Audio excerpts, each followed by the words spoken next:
नमस्कार, आप देख रहे हैं न्यूज़ वन इंडिया। मैं हूं आपके साथ पूजा यादव। प्रियंका गांधी ने सीएम योगी को कहा है धन्यवाद। प्रियंका ने बसों को इजाजत देने पर कहा धन्यवाद। प्रियंका ने ट्वीट किया है धन्यवाद लिखकर। और 1000 दरअसल बसों की इजाजत मांगी गई थी कांग्रेस द्वारा। योगी सरकार ने उस इजाजत को स्वीकार कर लिया है। इजाजत देने के लिए जानकारी साझा कर दी है। पैदल चल रहे लोगों को राहत मिलेगी। प्रियंका अब लिख रही हैं, हम यूपी के लोगों के साथ खड़े हैं, सकारात्मक भाव से महामारी से लड़ेंगे, संकट का सामना करने के लिए हम खड़े हैं। दरअसल प्रियंका ने एक ट्वीट किया था और एक वीडियो सोशल मीडिया पर पोस्ट किया था। उस सोशल मीडिया पर किए गए वीडियो पोस्ट में प्रियंका गांधी दरअसल योगी सरकार से 1000 बसों के लिए परमिशन मांग रही थी कि हमारी बसें तैयार हैं, 1000 बसें जो कि श्रमिक मजदूरों को उनके गंतव्य तक पहुंचाने का काम करेगी। आप इन बसेस को अनुमति दे दीजिए। जिसके बाद आज ही हाल ही में आपको अभी कुछ देर पहले आप सुन रहे होंगे एसएस गृह अवनीश अवस्थी को, उनकी ओर से जानकारी साझा की गई है कि उनकी इस इजाजत की जो मांग थी उसको स्वीकार कर लिया गया है और 1000 बसेस के बारे में पूरी जानकारी वो सरकार को दें। एक पत्र बकायदा तैयार कर जिसमें बसों की पूरी जानकारी हो, बसों के ड्राइवर कंडक्टर्स के बारे में पूरी जानकारी हो। एसके वाजपेयी हमारे साथ हैं। एसके, कल तक इस पूरे मामले को लेकर खूब राजनीति चल रही थी, लेकिन अब आखिरकार इस राजनीति पर यही विराम लग जाता है क्योंकि अब योगी सरकार ने मंजूरी दे दी है इन बसों के लिए। तौर पर जहां मजदूरों, कामगारों, श्रमिकों को लेकर लगातार आरोप प्रत्यारोप चल रहा था, राजनीति का दौर चल रहा था, बीजेपी और सरकार की तरफ से लगातार बयानबाजी हो रही थी, कांग्रेस भी लगातार मामले पर कहीं न कहीं बयानबाजी कर रही थी, चाहे वो कांग्रेस प्रदेश अध्यक्ष हो या कांग्रेस महासचिव प्रियंका गांधी हो, लगातार उनके ट्वीट्स आ रहे थे। लेकिन अब कांग्रेस महासचिव प्रियंका गांधी तरफ से जो ट्वीट आया है उसमें उन्होंने सीएम योगी आदित्यनाथ का धन्यवाद किया है। खासतौर पर जो 1000 बसें कांग्रेस के खर्चे पर चलाने की उत्तर प्रदेश सरकार ने अनुमति दी है उसको लेकर यह धन्यवाद उन्होंने दिया है। उसमें उन्होंने साफ कहा है कि कांग्रेस इस संकट के समय सरकार के साथ खड़ी है और कांग्रेस कोशिश करेगी कि इस महामारी में जो भी लोग फंसे हैं, जो भी किसी परेशानी में है, उनको बचाने के लिए पूरी कोशिश की जाए। सकारात्मक तरीके से हम सरकार के साथ मिलकर काम करेंगे और इस संकट का सामना करने के लिए हम साथ खड़े रहेंगे। तो कहीं ना कहीं एक अच्छा ट्वीट है और एक राजनीति जो लगातार चल रही थी उस पर भी अंकुश लग गया है और कहीं ना कहीं अब इस ट्वीट के बाद जरूर इन सारी चीजों पर विराम लगेगा और जो लोग वास्तव में फंसे हैं, जिनको शायद मदद की जरूरत है, चाहे वो उनको सरकार की तरफ से बसें उपलब्ध कराई जाएं या कांग्रेस की तरफ से उनको बसें, तो निश्चित तौर पर लोगों का जरूर फायदा होगा। जी अच्छा, कल तक ये ट्वीट किया जा रहा था और इस तरह की बयानबाजियां थी कि जिन 1000 बसों का जिक्र बार बार कांग्रेस कर रही है वो आखिरकार पूरा ब्यौरा है कहां। प्रियंका की तरफ से भी ट्वीट ये किया गया है कि धन्यवाद देते हैं और हम इस संकट की घड़ी में साथ खड़े हैं, लड़ेंगे एक साथ। लेकिन अभी तक इस बारे में कोई ज्यादा जानकारी मिल पा रही है बसेस, क्योंकि कल तक तो यूपी बॉर्डर पर खड़ी थी, अभी कहाँ इनकी स्थिति क्या है, इस बारे में कोई जानकारी? बिल्कुल, अभी इसकी लोकेशन के बारे में कोई बात नहीं बताई गई। हालांकि न्यूज़ वन इंडिया ने जब कांग्रेस प्रदेश अध्यक्ष अजय कुमार लल्लू से बात की थी इस बारे में, तो उनका साफ तौर पर कहना था कि हम आज ही ये पूरी सूची प्रदेश सरकार को उपलब्ध कराएंगे। जिस सूची में जो भी डिटेल उत्तर प्रदेश सरकार ने मांगा है वो डिटेल के साथ ये सूची हम मुख्यमंत्री कार्यालय को देंगे, जिसके बाद हम उम्मीद करेंगे कि सरकार हमें अनुमति देगी और जो लोग यूपी के बॉर्डर पर विभिन्न जिलों में फंसे हुए हैं उनको घर तक ले जाने का हम काम करेंगे और हमारी कोशिश होगी कि सुरक्षित तरीके से जो भी दिशा निर्देश हैं उनको पालन करते हुए हम लोगों को उनके गंतव्य तक पहुंचाएं। तो कहीं ना कहीं अब देखना यह होगा कि गेंद कांग्रेस के पाले में है, कांग्रेस कब तक ये सूची मुख्यमंत्री कार्यालय को दी है। हालांकि उनका कहना यही था कि आज शाम को ही हम ये सूची प्रदेश सरकार को उपलब्ध करा देंगे। जी चलिए, बहुत ही शुक्रिया एसके आपका फिलहाल पूरी जानकारी के लिए।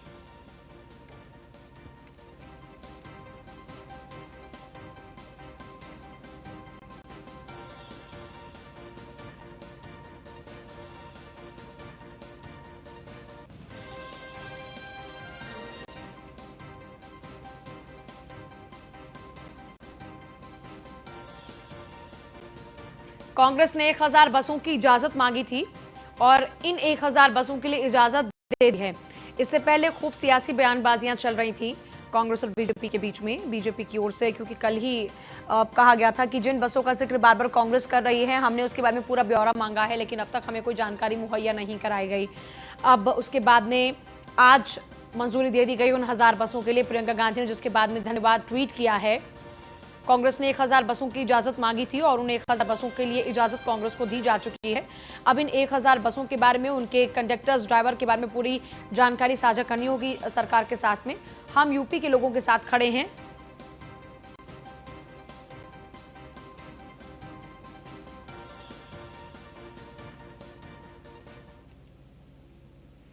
लॉकडाउन 4 को लेकर दिल्ली सरकार ने गाइडलाइंस जारी कर दी हैं। मुख्यमंत्री अरविंद केजरीवाल ने प्रेस कॉन्फ्रेंस में कहा कि लॉकडाउन का इस्तेमाल तैयारी के लिए किया गया है। अब लॉकडाउन की दिशा में आगे बढ़ना है, हमें कोरोना के साथ जीना है और इसी आदत को हमें अब अपनी जिंदगी में शुमार करना पड़ेगा। उन्होंने कहा कि अब हमें अपनी अर्थव्यवस्था को धीरे धीरे खोलने की दिशा में बढ़ना है। कल केंद्र सरकार ने इस बारे में कुछ दिशा निर्देश जारी किए हैं। लॉकडाउन 31 मई तक जारी रहेगा, लेकिन इसमें कई ढील दी जाएंगी। कोरोना अगले 1-2 महीने में तो खत्म नहीं होने वाला। जब तक इसकी वैक्सीन तैयार नहीं होती तब तक ये खत्म नहीं होने वाला। अब हमें कोरोना के साथ अपनी जिंदगी चलाने की आदत डालनी होगी। लॉकडाउन हमेशा नहीं रह सकता।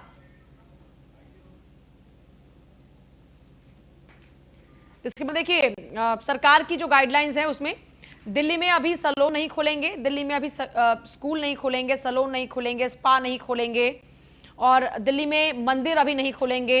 अर्थव्यवस्था को धीरे धीरे पटरी पर लाने के लिए बाजारों को खोला जा रहा है, लेकिन उन बाजारों में सैलून नहीं होगा, स्पा नहीं होगा।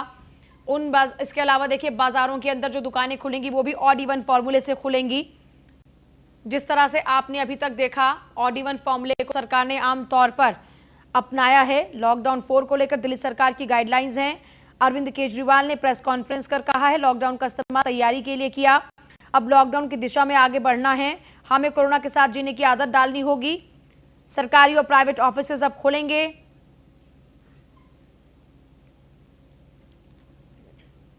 खबर कानपुर से, जहां नयागंज मार्केट में सोशल डिस्टेंसिंग की धज्जियां उड़ रही हैं। किराने की दुकान पर ग्राहकों की भारी भीड़ है। बाजारों में खरीदारों की भीड़ उमड़ रही है। एक दूसरे से बाजारों में सटकर लोग चल रहे हैं। ये तस्वीर आप देखिए जरा, ये कानपुर की तस्वीर है। क्या आपको यहाँ कहीं भी लग रहा है कि लॉकडाउन का नजारा है?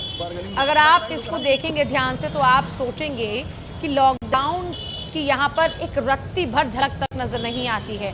भारी भीड़ बाजारों में जुट चुकी है। आमतौर पर सामान्य दिनों में जो हाल हुआ करता था, अब वही सामान्य जिंदगी नजर आ रही है। लेकिन कहने के लिए यहाँ पर लॉकडाउन है। लोग अपने घरों से बाहर निकल रहे हैं, भारी तादाद में निकल रहे हैं, एक दूसरे से बाजार में सट कर गुजर रहे हैं। किराने की दुकान पर ग्राहकों की लंबी कतारें लगी पड़ी हैं।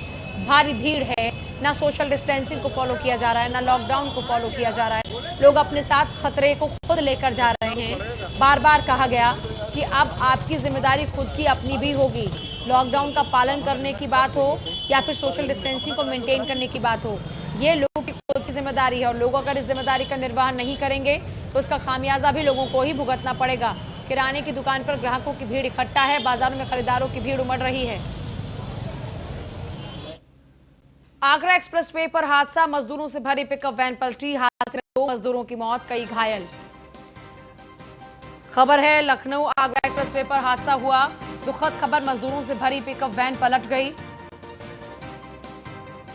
हादसे में 2 मजदूरों की मौत हो गई है और कई लोग घायल हुए हैं। वाकई बेहद दुखद हादसा है। लखनऊ आगरा हाईवे पर एक्सप्रेसवे पर यह हादसा हुआ है और इस दौरान में 2 मजदूरों की जान भी जा चुकी है। मजदूरों से भरी पिकअप वैन पलट चुकी है। देखिए, इन दिनों लॉकडाउन के बाद से लेकर अब तक बार बार ऐसे कई दुखद तस्वीरें सामने आई हैं जो दिल को झकझोर कर रख देती हैं। एक बार फिर से इस तरह का वाकया लखनऊ आगरा एक्सप्रेसवे पर यह हादसा हुआ है। मजदूरों से भरी पिकअप वैन पलटी, जिसमें 2 मजदूरों की मौत हो गई। हादसे में 2 मजदूरों की मौत हुई है और कई घायल हैं।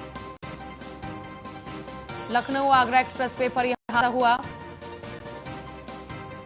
मजदूरों से भरी पिकअप वैन पलटी। ये तस्वीरें आप देखिए, 2 मजदूरों की दर्दनाक मौत हो गई है। इसमें चीख पुकार आप सुन पाएंगे। परिवार वालों का रो रो कर बुरा हाल है, हाहाकार मचा हुआ है।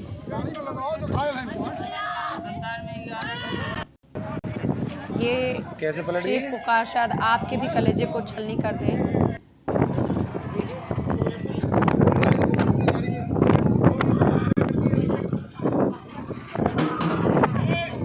ये लखनऊ की तस्वीरें हैं जहां लखनऊ आगरा एक्सप्रेसवे पर यह हादसा हुआ। हादसे में 2 मजदूरों की मौत हो गई है। मजदूरों से भरी पिकअप वैन पलटी, जिसके बाद वहां पर बुरा हाल है। अभिषेक त्यागी हैं मेरे साथ, मेरे सहयोगी। अभिषेक, दर्दनाक हादसा हुआ है, ज्यादा जानकारी क्या कुछ है इस पूरे मामले पर जानकारी? अभिषेक, आप हैं क्या फोन लाइन पर? शायद हमारा संपर्क फिलहाल टूट चुका है। हाथ 2 मजदूरों की मौत और कई घायल हुए हैं। मजदूरों से भरी पिकअप वैन पलटी है। ये दर्दनाक वाकया आप देख रहे हैं और शायद ये तस्वीरें आपके भी कलेजे को छलनी कर दें। चारों तरफ आप देखेंगे किस तरह से यहाँ पर लोग सड़कों पर पड़े हुए हैं, बदहाल हालत में ये लोग पड़े हैं। उसके बाद इस पिकअप वैन की तस्वीरें भी आप देख सकते हैं, ये भी क्षतिग्रस्त हो चुकी है और 2 मजदूरों की मौत इस पिकअप वैन के पलटने से हुई है। ऐसे में आप अंदाजा लगा सकते हैं कि कितना दर्दनाक वो वाकया रहा होगा जिस दौरान में यह हादसा हुआ है। अभिषेक जुड़ गए हमारे साथ में एक बार फिर से। अभिषेक, क्या कुछ ताजा अपडेट है आपके पास में, कैसे यह हादसा हुआ, क्या कुछ ज्यादा जानकारी आपके पास? जी बिल्कुल, देखिए पूजा, मैं आपको बताना चाहूंगा जो आगरा लखनऊ एक्सप्रेस हाईवे है उस पर ये हादसा हुआ है। दिल्ली की तरफ से लखनऊ की तरफ एक महिंद्रा पिकअप गाड़ी जा रही थी जिसमें मजदूरों के 3-4 परिवार मौजूद थे। जो गाड़ी चलते चलते लखनऊ से 3-4 किलोमीटर पहले ही ये गाड़ी अनियंत्रित होकर पलट गई, जिसमें 2 लोगों की मौके पर मौत हो गई है, जिसमें 4 लोग घायल हैं। अगर एक्सप्रेस वे पर कोई भी गाड़ी चलती है अभिषेक, उस पर उसकी क्या कुछ स्पीड रहेगी निर्धारित होती है और अगर कोई भी इसका उल्लंघन करता है तो उस पर कार्रवाई भी होती है। इस पूरे मामले में लापरवाही कहां पर हुई जिसका खामियाजा उन 2 मजदूरों को, उनके परिवार को भुगतना पड़ेगा? अभिषेक, चलिए फिलहाल के लिए बहुत शुक्रिया पूरी जानकारी के लिए। मजदूरों से भरी यह पिकअप वैन पलटी, ये तस्वीरें आप देख रहे हैं इस दर्दनाक हादसे की। दरअसल जैसा अभी अभिषेक जिक्र कर रहे थे कि 3 से 4 किलोमीटर पहले ये गाड़ी है जो पलट जाती है और इसमें 2 मजदूरों की मौत हो जाती है कि 2 से 3 परिवार इसके अंदर मौजूद थे जो बैठे हुए थे और ये पिकअप वैन इन मजदूरों को लेकर जा रही थी। और आप ये देख सकते हैं किस तरह से यहाँ पर हालत क्या है।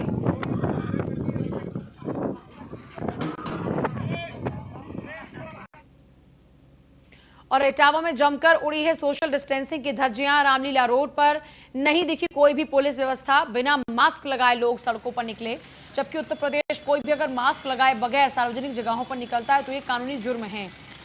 जाम लगा हुआ है। लॉकडाउन 4 में रियायत मिलते ही चारों तरफ भीड़ का सैलाब है। अब कहीं ना लॉकडाउन है ना सोशल डिस्टेंसिंग है। ऐसे में आप देख सकते हैं कई लोग तो बगैर मास्क के ही घरों से बाहर निकल रहे हैं। इटावा की यह तस्वीर है। रामलीला रोड पर पुलिस व्यवस्था कोई नजर आ नहीं रही। भारी भीड़ यहां पर लग गई गाड़ियों की, पूरी तरह से यहां पर जाम की स्थिति पैदा हो गई। लॉकडाउन 4 की तस्वीर है जहां पर हालत बहुत ज्यादा खराब है। संकरी सी ये सड़क है, उस संकरी सी सड़क पर इधर से गाड़ियां आ रही हैं, उधर से गाड़ियां जा रही हैं। कुछ अपनी बाइक पर सवार हैं, कुछ साइकिल पर सवार हैं, कुछ ट्रक टेम्पो लेकर यहां घुसे हैं तो कुछ गाड़ियां लेकर यहां से गुजरने की कोशिश कर रहे हैं और सब के सब इस जाम का हिस्सा बन गए हैं। लॉकडाउन 4 में रियायत क्या दी गई, रियायतों की सरेआम धज्जियां उड़ाई जा रही हैं। रियायतों के नाम पर लॉकडाउन का माहौल बन चुका है, माहौल उड़ाया जा रहा है, मजाक बन चुका है। लॉकडाउन 4 में रियायत मिलते ही लोगों का निकलना सड़कों पर तेजी के साथ बढ़ा है और उसका खामियाजा न जाने किस किस को भुगतना पड़ेगा। सहारनपुर से आज फिर से 1 बजे ट्रेन से 1270 मजदूरों को बिहार के लिए रवाना किया गया। पिछले कई दिनों से प्रवासी मजदूरों को लगातार हरियाणा, पंजाब, हिमाचल प्रदेश की पैदल और साइकिल पर चलकर सहारनपुर पहुंच रहे थे। इसके अलावा जो भी कल मजदूर अंबाला हाईवे पर हंगामा कर रहे थे उन्हें पहुंचाया जा रहा है क्योंकि उनकी मांग थी कि तुरंत उनको उनके घरों तक पहुंचाया जाए। अब इसी का संज्ञान लेते हुए यूपी के अन्य जिले बिहार के लिए आज 4 ट्रेनें, 2 ट्रेन लखनऊ और 1 ट्रेन बिहार और 1 ट्रेन गोरखपुर के लिए रवाना की गई हैं। सहारनपुर से गोरखपुर के लिए सहारनपुर से जाएंगी। जनपद सहारनपुर से बिहार के लिए रवाना की गई ट्रेन में 1320 प्रवासी मजदूरों को सोशल डिस्टेंसिंग का पालन करते हुए पूरे एहतियात के साथ में खाना खिलाने के बाद स्पेशल ट्रेन के जरिए रवाना किया गया है बिहार। 8 बजे से जो लखनऊ के लिए ट्रेन रवाना की गई थी उसमें लगभग 970 मजदूरों को भेजा गया था।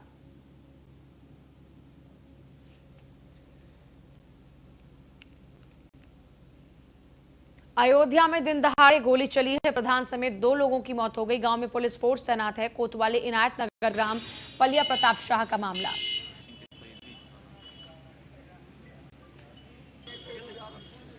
देखिए अयोध्या की ये तस्वीर आपको दिखा रहे हैं जहां पर 2 लोगों की मौत हो गई, प्रधान समेत 2 लोगों की मौत हो गई। और दरअसल यहां पर अब चुनाव बहुत करीब हैं और गांव में जो पंचायती चुनाव होते हैं या फिर जो गांव की राजनीति होती है, आम तौर पर उस दौरान में इस तरह की गोलीबारी और ये सब पुराना खेल है। अब सवाल यहाँ पर उठता है प्रशासन के ऊपर कि जब ये पुराना खेल है तो एहतियातन कोई कार्रवाई पहले से क्यों नहीं की गई, जब पहले से इस बारे में लोकल जो सूत्र हैं वो बता रहे थे कि इस तरह का हादसा हो सकता है या इस तरह की यहाँ पर जो घटना है वो घट सकती है, तो फिर उस घटना के घटने से पहले कोई इंतजाम क्यों नहीं किए गए। अब 2 लोगों की जान जाने के बाद में जो पुलिस यहाँ पर तैनात है, अगर यही कार्य पहले किया होता तो आज गांव में इस तरह से पुलिस फोर्स को तैनात ना करना पड़ता और माहौल यूं खराब ना होता, लोगों में दहशत यूं ना होती।